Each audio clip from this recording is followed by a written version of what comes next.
Hello dear friends, Vande Mataram, welcome again. In our last lecture we have learned about sulfuric acid. Okay, total sulfuric acid topic has been completed. The making of sulfuric acid, physical and chemical properties at the same time, uses of sulfuric acid. Okay, कुछ question बाकी थे regarding this sulfuric acid that we have to discuss today.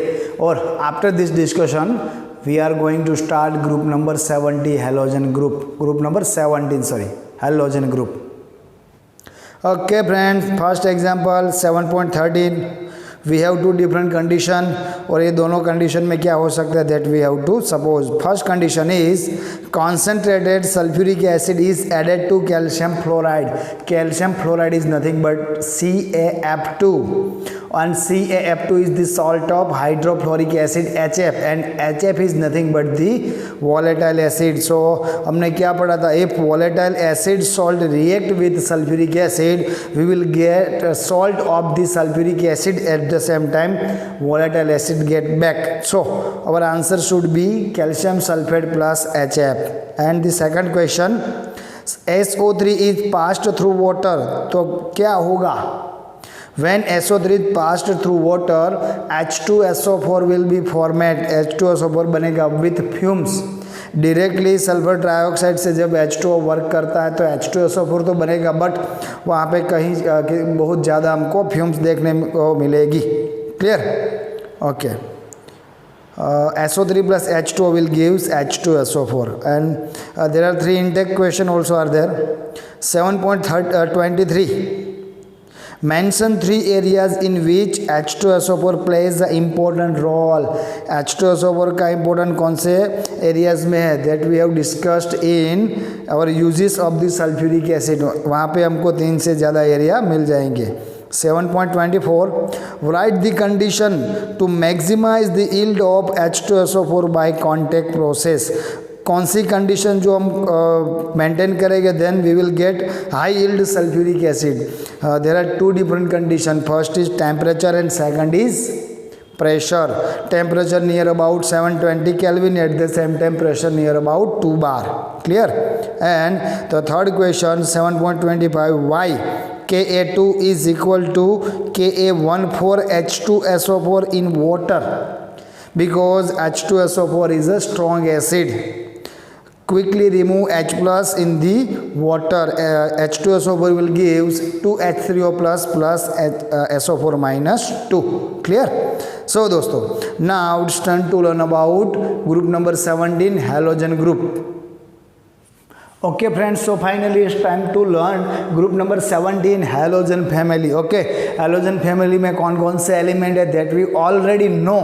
halogen family के बारे में काफ़ी कुछ हमको पहले से पता है, क्योंकि this is one of the reactive elements ever. जैसे कि reactive element group number 1 and group number 2 they are reactive element but metal. These are reactive element but non-metal. That is the similarity is reactivity of them. Clear? और halogen में कौन कौन से element आते हैं वो भी हमको सर मालूम है. क्लोरीन, फ्लोरीन, ब्रोमीन, आयोडीन, ये सब मतलब ज़्यादा फैमिली है. But there are two more element particular in this group, that is tennessine and astatine, that we have to learn in today's lecture. So पहले दोस्तों ये देखना है हेलोजन फैमिली का नाम हेलोजन ही क्यों है. So there are two Greek word. First is halo. Halo is nothing but the salt. Okay, and then genes is nothing but the bone or produce. Okay, so this family is also known as a salt producer family. Okay, also known as a salt producers family. Mainly the halogen with metal, particular group number 1, group number 2 or transition element, they are form this salt. So halogen family is also known as a salt producer family. About the element, about their occurrence, that we are going to learn. So please keep concentrate. Okay friends, so these are the participant of the halogen family: fluorine, chlorine, bromine, iodine, astatine and most radioactive element tensacive. They are the members of the group 17. They are collectively known as a halogens, उन सबको साथ में हम halogen के नाम से जानते हैं। Greek word halo means salt and genes means producers और born, so they are known as a salt producer. Okay, the halogen are highly reactive but non-metallic family. Okay, group number 1 and 2 are also reactive but they are metal families.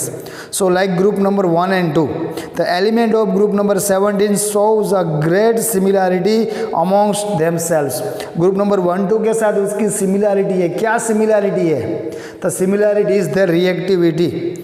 That much similarity is not found in the element of other group of the periodic table. Periodic table के other group में इतनी similarity नहीं मिलती, particular in the forms of reactivity. Okay. Also there is a regular gradation in their physical and chemical properties. Okay, chemical and physical properties में regular gradation है, exception है, लेकिन comparison to other groups यहाँ पे कम मिलेगा हमको exception. Okay, astatine they are radioactive element. Okay, because of that इन दोनों के बारे में हमारे पास ज़्यादा इंफॉर्मेशन नहीं रहेगी, बट फिर भी पर्टिकुलर अबाउट टेनेसिन ग्रुप नंबर 17 का एक मतलब इम्पोर्टेंट मेंबर है with the symbol TS, capital T, small s, atomic number 117 with the molecular weight of 294 and electron configuration is radon 5f14 6d10 7s2 7p5. Clear? This is the synthetic radioactive and possible to made in a very small quantity. एक तो इसकी quantity बहुत कम है, and the second thing is the T1/2 or half lifetime for this particular metal is very little, a milliseconds. Okay, because of that there are not much known properties about this particular element tenacin. Okay, tenacin. Okay, so particular astatine and टेनेसिन के बारे में हमारे पास information कम रहेगी because of their radio active nature. Okay friends, now about general electronic configuration of this halogen family. As we know, halogen family's general electronic configuration is nothing but the NH2 NP5. To complete its octet they need only one electron, so easily they are converted into -1 form. If they are converted into NH2 NP6 work as a or like as a non-reactive elements or noble gases, group number 18 elements. So this is the common electronic configuration of halogen element. Particular fluorine to tenacin. Okay, इसकी electronic configuration क्या हो सकती है? That is nothing but the NH2 NP5. So we can write, fluorine है तो fluorine के लिए हम क्या लिख सकते हैं? N is equal to 2, then we can write 2H2 2P5. What about chlorine? Nothing but the 3H2 3P5. What about the bromine? 4H2 4P5. What about the iodine? Again 5H2 5P5. Then atostine 6H2 6P5. And finally about the tenacin 7H2 7P5. But this is the limitation. ये तो sir limited है NH2 NP5. अगर इसकी पूरी electronic configuration हमको लिखनी है तो देन ये बोर्ड कम पड़ेगा. So we can take help of inert gas element और noble gases. Particular for fluorine हम क्या लिख सकते हैं? We can write helium here. So helium यहाँ लिखने से क्या होगा? 1H2 2H2 2P5. क्लियर? अगर क्लोरीन के बारे में लिखना देन 10 इलेक्ट्रॉन यहाँ पे अपने आप हो जाएंगे. This is 10 plus 7 3H2 3P5.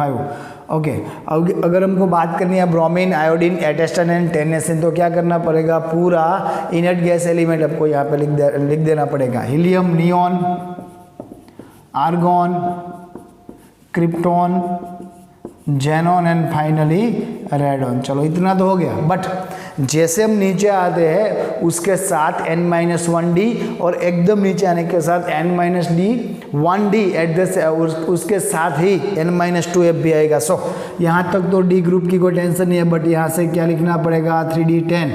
यहाँ से क्या लिखना पड़ेगा? 4d10. ओके, n-1d करते हैं। अभी इस यहाँ से नीचे आते तो हमको लिखना पड़ेगा 5d10, but before the 5d10 for F14 is possible. Okay, ये आपने 11 साइंस में पूरा पढ़ा है। उसके नीचे जब आएंगे तो क्या लिखना पड़ेगा 7s2, सो यहाँ पे मेरे को लिखना पड़ेगा 6d10, but before 6d there is 5d14 is possible. So these are the general electronic configuration of particular halogen element. Okay, for an MCQ आपको ये याद रखना है। Clear?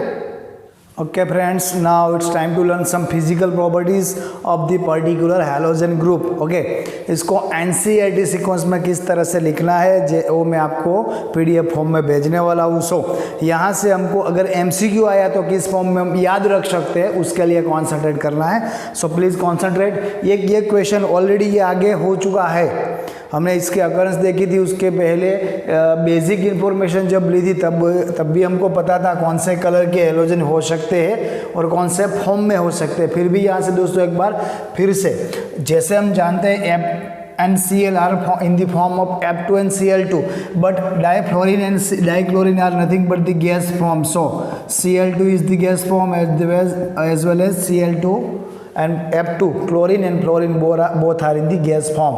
Okay, fluorine with yellow color at the same time fluorine with yellow green. Clear?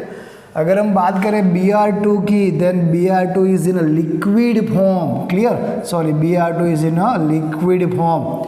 आपको मालूम है, आपने already practical lab में इसके बारे में सुना होगा। कहीं जगह पे आपको Br2 लिक्विड से रिएक्ट करनी पड़ती है, particular in the reaction of organic compound. Okay, और in a red colour, generally in a red colour but reddish brown होता है। सो रेड और reddish brown both are equal there. Okay, iodine is in solid form and violet colour का हो सकता है। ठीक है, अभी आप देखो गैस, लिक्विड, सॉलिड, और ये दोनों तो रेडियो एक्टिव है और सॉलिड ही रहेंगे, लेकिन इन दोनों के बारे में हम ज़्यादा बात नहीं करेंगे because they are radioactive, but particular they are our halogens. इसके बारे में हम काफ़ी टाइम से पढ़ते आए हैं। तो आप एक चीज़ यहाँ पे अगर आपने नोट की होगी, तो आप ऊपर से जैसे नीचे आ रहे हो उसके साथ ही gas to liquid, liquid to solid हो रहा है। सो एक बात यहाँ पे हो सकती है, जैसे जैसे हम ऊपर से नीचे आते थे, force of attraction,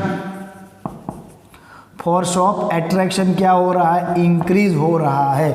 because of that force of attraction बढ़ने की वजह से gas then liquid then solid हो रहा है। सो अगर कोई आपको क्वेश्चन पूछे हेलोजन ग्रुप में up to down, decrease down the group, force of attraction में क्या होगा, then we have to give answer force of attraction increase होगा, so that they are in the form of gas then liquid then solid. Okay, now it's about atomic radius. Okay, यहाँ पे हम same ion हो गए तो ionic radius दोनों एक साथ में ही कर लेंगे। और ये एक ऐसा टॉपिक है जिसको हमने ऑलरेडी कई बार कर लिया है, 11th में हुआ था। उसके बाद जितने भी ग्रुप एलिमेंट आपने पढ़े, पर्टिकुलर एस ब्लॉक से हो या फिर पी ब्लॉक के आगे के ग्रुप हो, सभी में एक चीज़ कॉमन थी, that is decrease down the group atomic और ionic radius will increase because of क्या होता है। तो वहाँ पे दो रीज़न हम दे सकते हैं। फर्स्ट इज वहाँ पे सर सेल इंक्रीज हो रही है, देन सेकंड थिंग इज आप स्क्रीनिंग इफेक्ट को भी वहाँ पे एज अ रीज़न बता सकते हो। जैसे जैसे हम ग्रुप में नीचे आएंगे, up to down the atomic radius और एटॉमिक साइज और ionic radius will increase. Yes, ionic radius भी इंक्रीज होगा but with the same ion.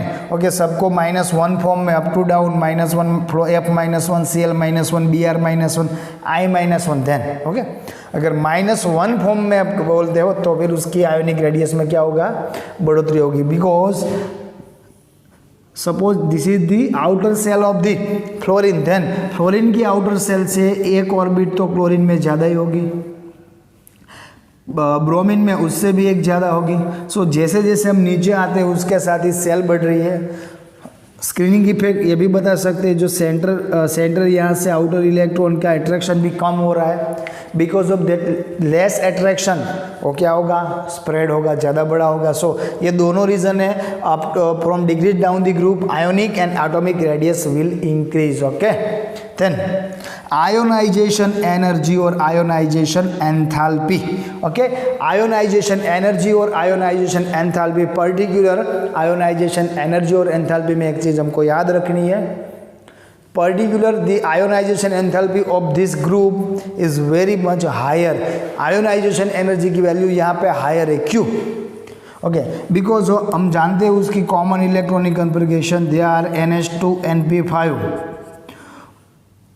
In the form of the element के फॉर्म में। अगर किसी एलिमेंट को हेवन में प्लेस चाहिए, जैसे हमारे में से किसी को अगर नर्क में नहीं जाना है, स्वर्ग में जाना है, हेवन में जाना है, तो हमको अच्छे कर्म करने पड़ेंगे। इन दी फॉर्म ऑफ एलिमेंट वहाँ पे एक रिक्वायरमेंट है, अगर कोई एलिमेंट NH2NP6 के फॉर्म में आएगा तो उसको हेवन में प्लेस मिलेगा। सो दिस इज ऑलरेडी NH2NP5, एक इलेक्ट्रॉन चाहिए, अगर किसी ने एक इलेक्ट्रॉन दे दिया then they will convert into NH2NP6। So हम सिमिलरिटी की बात कर रहे थे, ये they are similar to group number 1 and 2, but यहाँ पे total difference group number 1 and 2 में रिएक्टिव एलिमेंट्स में क्या था, 1 और 2 इलेक्ट्रॉन डोनेट करने के लिए दे आर प्रिपेयर्ड, बट ये डोनेट करने के लिए प्रिपेयर्ड नहीं है, खींचने के लिए प्रिपेयर्ड है। और we are talking about ionisation, हम बात कर रहे हैं यहाँ से इलेक्ट्रॉन डोनेट करने की, X को हमको X++ इलेक्ट्रॉन करना है, सो दैट हमको यहाँ पे बहुत ही ज़्यादा एनर्जी देनी पड़ेगी in comparison to other element. So पहली चीज़ ये रखनी है बाकी ग्रुप के कंपैरिजन में, हाँ यहाँ पे इसकी आयोनाइजेशन एंथैल्पी भी कम है, किससे कम है, नोबल गैसेस से कम है, बट बाकी के ग्रुप के अकॉर्डिंग हम ये कह सकते हैं स्मॉलर साइज। पहले तो ये है, अगर हम if we are talking about lithium, beryllium, boron up to fluorine, तो ये सब में से फ्लोरीन सबसे कम साइज में है, तो फर्स्ट उसका साइज कम है, उसकी रेडियस कम है। So outermost electron is nearest to centre, so attraction is higher, attraction ज़्यादा है। सो ये तो रीज़न है ही कि उसको ज़्यादा एनर्जी देनी पड़ेगी, एंड मोर ओवर वो देने एक इलेक्ट्रॉन कैच करने के लिए प्रिपेयर्ड है। So because of that group number 1 to 16 इनकी कंपेरिजन में हैलोजन की आयोनाइजेशन एंथैल्पी ज़्यादा है। बट सिमिलर ग्रुप में अगर हम ऊपर से नीचे आने की बात करते हैं, ionisation enthalpy decrease down the group, I repeat, ionisation enthalpy decrease down the group as like any other group, किसी भी ग्रुप में होता है वो यहाँ पे होगा, क्यों?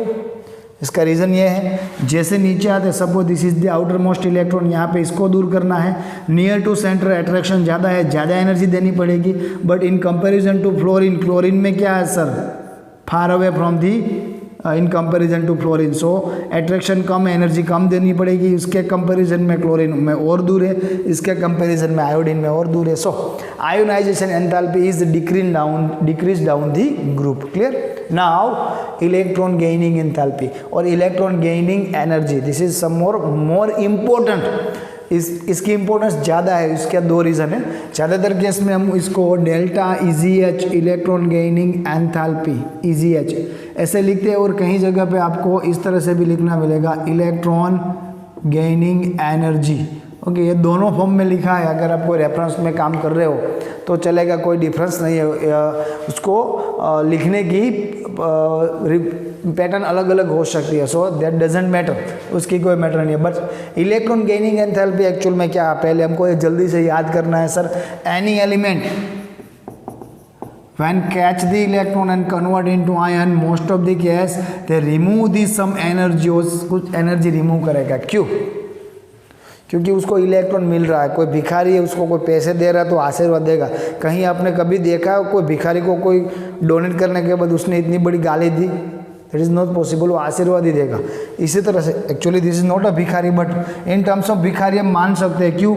अगर इसको किसी ने एक इलेक्ट्रॉन दे दिया then it will go to the heaven, उसको हेवन में प्लेस मिलने वाला है, सो एनर्जी रिमूव करेगा।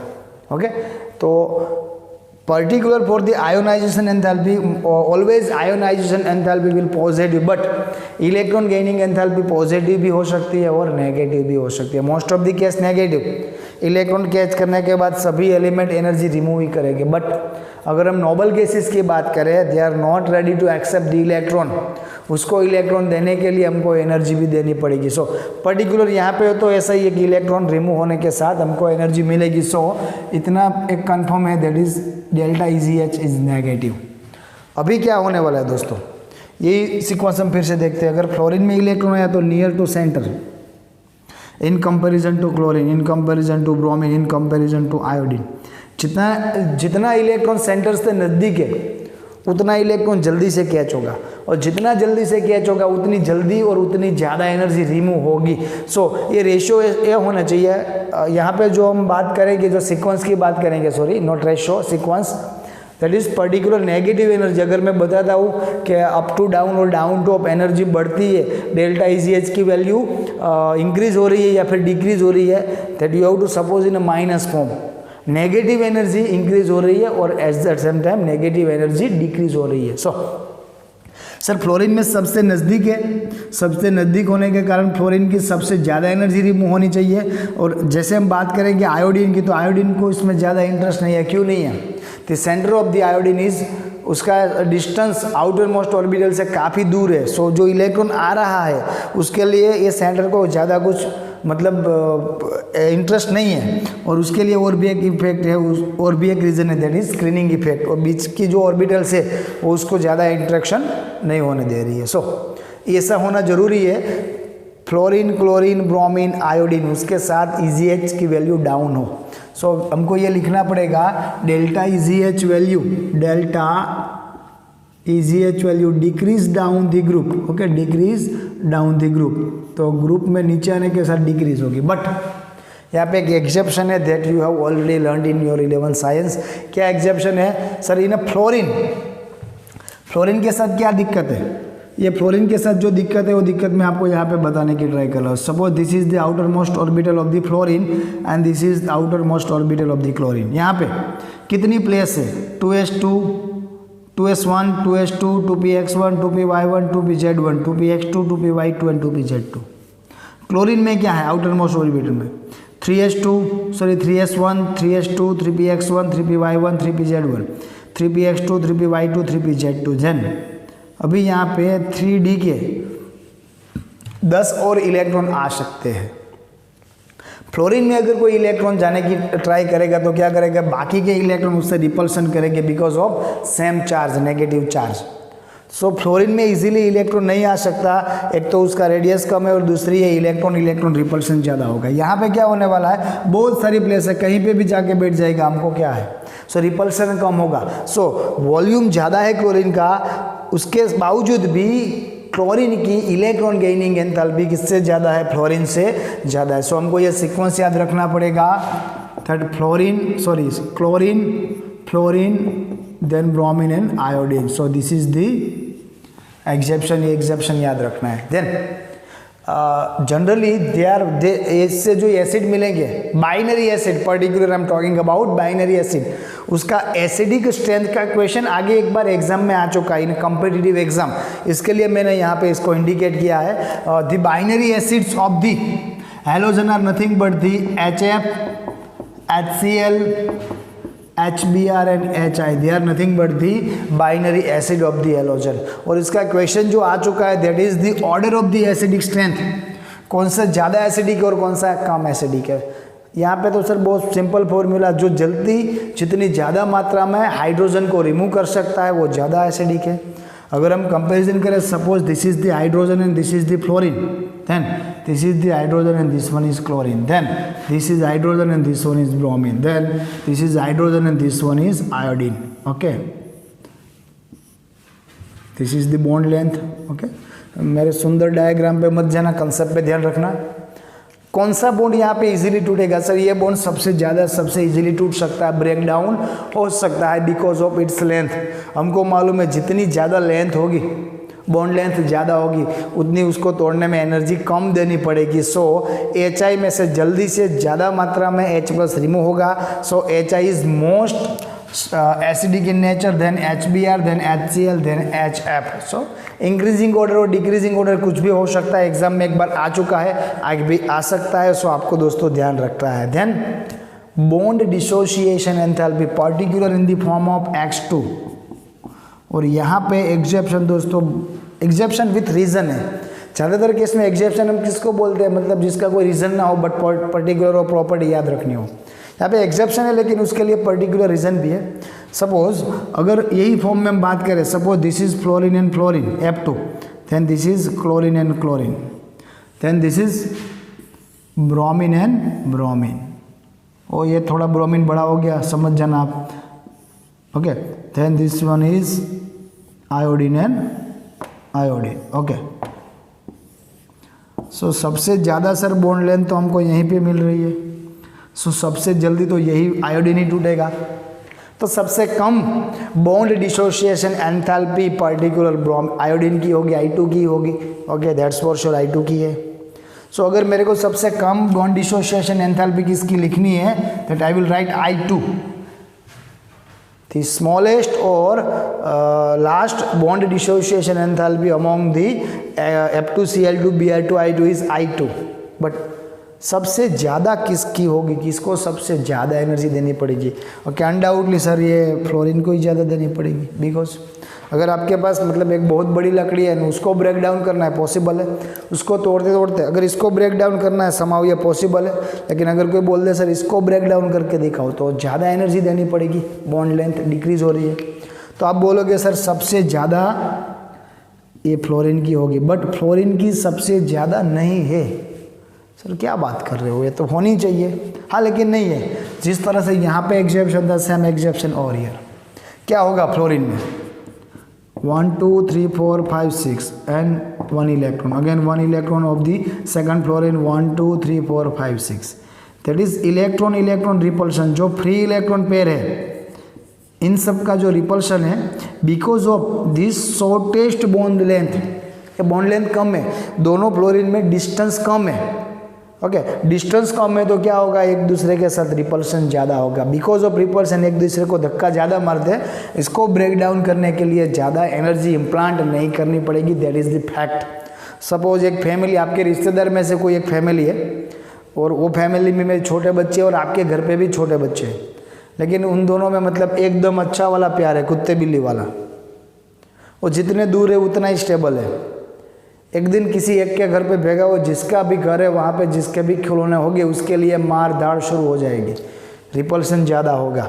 सो डिस्टेंस जितना कम उतना ये फ्री इलेक्ट्रॉन का रिपल्शन यहाँ पे ज़्यादा है। सो ये रिपल्शन इतना ज़्यादा है, ये शॉर्टेस्ट बॉन्ड लेंथ को भी ओवरकम करके जल्दी से इसको ब्रेक डाउन करने के लिए रेडी होगा। सो इसकी कम है इन कंपेरिजन ऑफ क्लोरीन। सो सबसे ज़्यादा किसकी होगी, क्लोरीन। अभी जो एग्जेप्शन आने वाला है वो किसी ने सपोज किया नहीं होगा, ज़्यादातर केस में ये लिखा जाता है Cl2 then F2 then Br2 and I2। But दोस्तों हमको याद रखना है ये repulsion in comparison of bromine, यहाँ पे भी बहुत ज़्यादा है, आपको ये याद रखना है at the second last position F2 then यहाँ पे आएगा Br2। एक्चुअली सपोज हम इसको फ्लोरीन को निकाल दे, सपोज हमारे पास फ्लोरीन है ही नहीं, then there is no exception Cl2 Br2 and I2।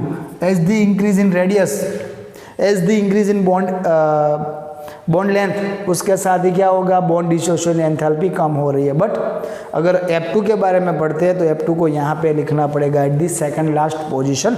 ये दोस्तों आपको याद रखना है, clear? Okay, now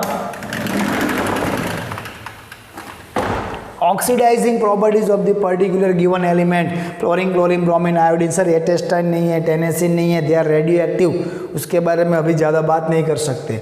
okay, fluorine in F2 form one of the strongest oxidizing agent in our periodic table.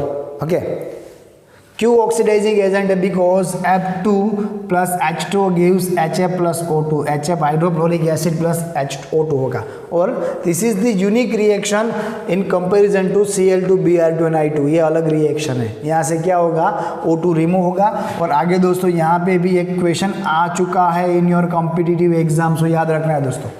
और ये Cl2 और Br2 की कॉमन रिएक्शन है, Cl2 with H2 and Br2 with H2 will gives HBr and HOBr। Sir ये तो हमको मालूम है, हमने कहीं पे पढ़ी थी, याद करो, बहुत पुराना नहीं हुआ, आपने अभी पढ़ी थी थोड़ी देर पहले जब हम बात कर रहे थे oxidizing property of sulphuric acid, तब दोस्तों ये रिएक्शन हुई थी, sorry making of the sulphuric acid.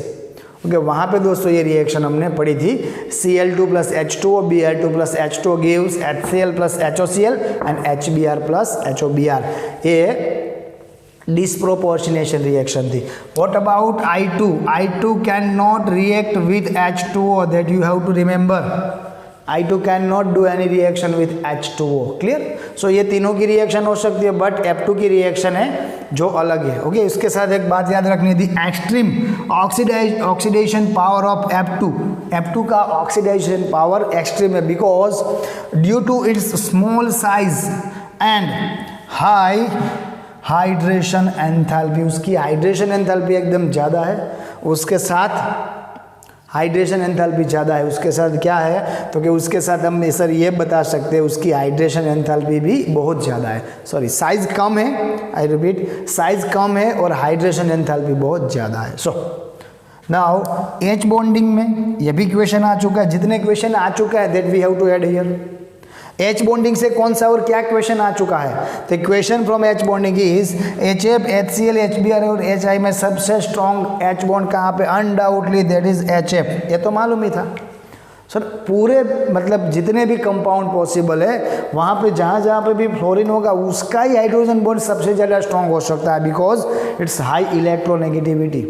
So particularly H bond is depend upon the electronegativity difference. So यहाँ पे one element is common, hydrogen, hydrogen, hydrogen and hydrogen, but the second element is different, that is fluorine, chlorine, bromine and iodine. Amongst them fluorine is the highest electronegative element ever in the periodic table. So that यहाँ पे जो electronegativity का difference होगा that is much more than HCl, HBr and HI. So HF is most H bond compound amongst them. और ये तो बात हो चुकी, अभी जो होने वाली हो आपको देखना है दोस्तों। एक्चुअली में यहाँ पे एकदम ठीक से H बॉन्ड पॉसिबल ही नहीं है, ओके, नेगोशिएबल। H बॉन्ड की मतलब H बॉन्ड कैरेक्टर HF का सबसे ज़्यादा है then HCl, HBr and HI, okay, this is true. क्यों? क्योंकि सर यहाँ पे इलेक्ट्रोनेगेटिविटी कम हो रही है, but in comparison to HF, HCl, HBr और HI का H bond character that we can negotiate, उसको हम नेगोशिएट कर सकते हैं, बहुत कम है। Clear sir? तो इसके साथ और एक जोड़ी दो अगर बात हुई है तो दैट इज इलेक्ट्रोनेगेटिविटी, कहीं पे नहीं लिखा बट हमको मालूम है decrease down the group electronegativity will also decrease and increase, sorry अगर हम ग्रुप में ऊपर जाएंगे then electronegativity will increase, okay. Fluorine is the highest electronegative element in the periodic table. So दोस्तों अगेन इसके लिए जितने भी NCERT सीक्वेंस चाहिए दैट आई विल गोइंग, मैं आपको ग्रुप में सेंड कर दूंगा। पर्टिकुलर फॉर दिस कैरेक्टर आपको यहाँ से एक स्क्रीनशॉट लेना पड़ेगा, quick.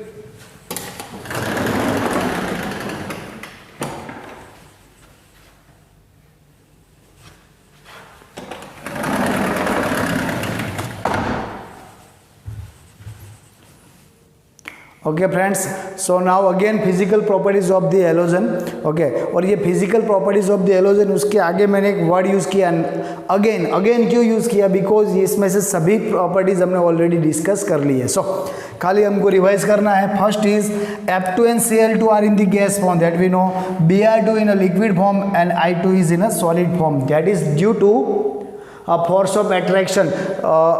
Decrease down the group, the force of attraction will increase, that we know because of that. And second thing is boiling point and melting point steadily increase with the atomic number. Atomic number बढ़ने के साथ क्या होगी, increase हो रही है, that is due to its form, its force of attraction. Again यहाँ पे ऊपर force of attraction कम है, so MPNBP कम है, जैसे नीचे आते हैं force of attraction ज़्यादा है, so again MPNBP ज़्यादा है। then they all are colored, वो सभी colored है, because कलर्ड क्यों है, because due to absorption of the outer of absorption energy by outer electrons, okay. But reason सबका अलग है, अलग रीजन होने के वजह से सबका कलर भी हमको क्या मिल रहा है, अलग मिल रहा है। Then F2 and Cl2 react with water, they are reactive with water, और क्या रिएक्शन हो सकती है that we know, okay. Br2 and I2, I repeat, Br2 and I2 only sparingly soluble in water, but Br2 can react like Cl2 also, but the yield of Br2 with H2O is lower than Cl2 with H2O, but Br2 and I2 sparingly soluble in water, but अगर उसकी solubility बढ़ाना है then you have to use carbon tetrachloride, CCl4, chloroform, CaCl3, carbon disulfide CH2 and carbohydrates as a solvent, and you will get various colored solution because of its colored nature.